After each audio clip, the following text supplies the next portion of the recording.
అందరికీ నమస్కారం అండి. ఈరోజు పోలాల అమావాస్య కదండీ! పల్లెటూరులో అయితే ఇలాగే చేసుకుంటారండి.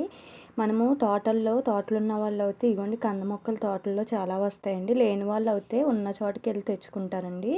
ఇదిగోండి కంద మొక్క తెచ్చుకునేటప్పుడు పక్కన పిలకలనేది ఇలా ఉండాలండి. ఎంత ఎక్కువున్నా పర్వాలేదు, పిలకలుంటే మంచిదండి.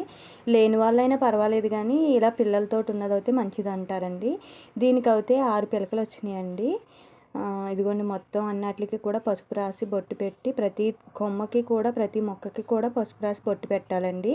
ఆవు పేడతో కింద దుంపకి చుట్టూరు అలికండి కుంకుమ బొట్లు, పసుపు బొట్లు, ముగ్గు పిండితో ముగ్గు వేసి పక్కనే పసుపు విఘ్నేశ్వరుని చేసుకుని పెట్టుకుని పూజ అనేది ఇలా చేసుకుంటామండి పల్లెటూరులో.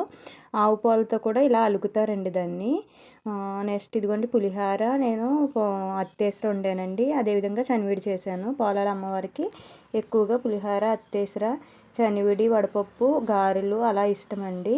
ఇదిగోండి ఇక్కడ దేవుడి గది అంతా కూడా ఇలా అలంకరించుకున్నాను. నా వీడియోస్ కనుక ఎలా ఉన్నాయో తప్పనిసరిగా కామెంట్ చేయండి. మీరు ఎలా చేసుకున్నారో కూడా ఒక పిక్ పెట్టండి. ఇదిగోండి చూసారా, కంద మొక్క కింద ఇలా అరిటాకు అనేది పెట్టుకుని చేసామండి. Bye friends.